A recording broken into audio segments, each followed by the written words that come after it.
Assalamualaikum warahmatullahi wabarakatuh. Selamat siang semuanya. Semoga kalian semua yang sedang menonton video kali ini dalam keadaan sehat walafiat. Baiklah, pada video kali ini saya akan sedikit menjelaskan mengenai materi penganggaran modal. Sebelum saya menjelaskan mengenai materi ini, izinkan saya terlebih dahulu memperkenalkan diri. Perkenalkan, nama saya Indriani dari kelas manajemen 22B dengan NPM 22411165. Baiklah, mari kita masuk ke dalam materi penganggaran modal. Yang pertama akan saya bahas mengenai pengertian penganggaran modal. Penganggaran modal atau capital budgeting adalah proses kegiatan yang mencangkup seluruh aktivitas perencanaan penggunaan dana dengan tujuan untuk memperoleh manfaat atau benefit pada waktu yang akan datang. Penganggaran modal meliputi seluruh periode investasi yang mencangkup pengeluaran-pengeluaran atau cost dan manfaat atau benefit yang dikuantifikasi sehingga memungkinkan untuk diadakan penilaian dan membandingkan dengan alternatif investasi lainnya. Selanjutnya, arti penting penganggaran modal. Terdapat beberapa aspek menyebabkan penganggaran modal mempunyai posisi strategis di dalam perencanaan suatu investasi. Aspek-aspek tersebut diantaranya, yang pertama, penganggaran jangka panjang, lalu yang kedua, menentukan waktu persediaan aktiva modal, yang ketiga, kemampuan untuk bersaing, yang keempat, mutu barang modal, dan yang kelima ialah penarikan dana. Selanjutnya ialah manfaat penganggaran modal. Yang pertama, untuk mengetahui kebutuhan dana yang lebih terperinci karena dana yang terikat jangka waktunya lebih dari 1 tahun, agar tidak terjadi overinvestasi atau underinvestasi, lalu dapat lebih terperinci, teliti karena dana semakin banyak dan dalam jumlah yang sangat besar.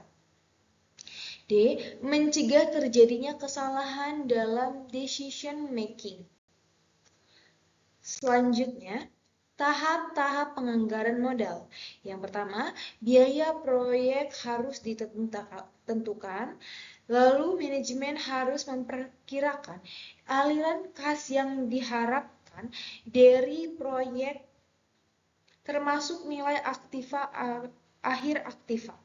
Resiko dari aliran kas proyek harus diestimasi atau memakai distribusi probabilitas aliran kas. Dengan mengetahui resiko dari proyek, manajemen harus menentukan biaya modal atau cost of capital yang tepat untuk mendiskon aliran kas proyek. Dengan menggunakan nilai waktu uang, aliran kas masuk yang diharapkan digunakan untuk memperkirakan nilai aktiva. Dan yang terakhir, nilai sekarang dan aliran kas yang diharapkan dibandingkan dengan biayanya. Selanjutnya ialah kriteria penilaian penganggaran modal. Yang pertama ialah payback period, lalu yang kedua adalah accounting rate of return, yang ketiga rate present value, yang keempat internal rate of return, dan yang kelima adalah profitability index. Selanjutnya ialah payback period. Jadi, payback period adalah jumlah waktu yang dibutuhkan untuk mengendalikan investasi awal dari aliran kas bersih yang diperoleh dari proyek.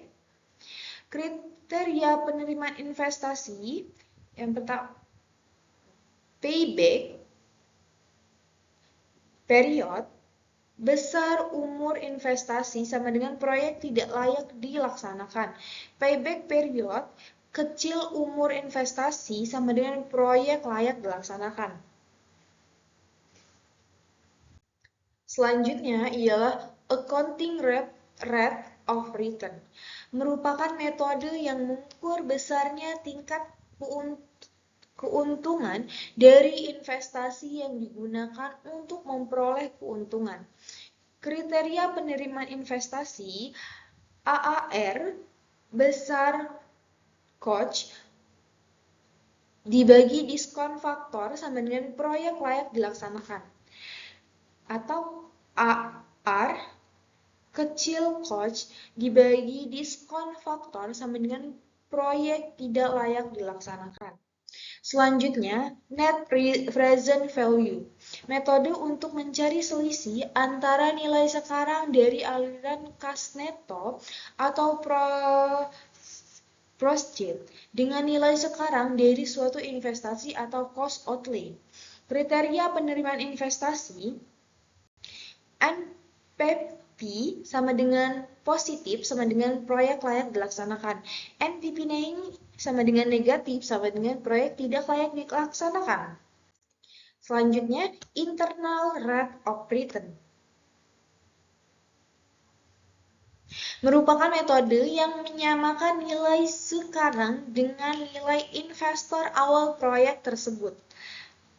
Kriteria penerimaan investasi IIR besar coach dibagi diskon faktor sama dengan proyek layak dilaksanakan. IIR lebih kecil dari coach dibagi diskon faktor sama dengan proyek tidak layak dilaksanakan. Selanjutnya, profitability index merupakan metode yang mengukur kemampuan perusahaan untuk memperoleh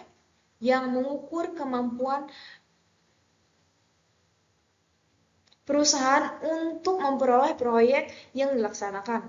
Kriteria penerimaan investasi PI besar I sama dengan proyek layak dilaksanakan.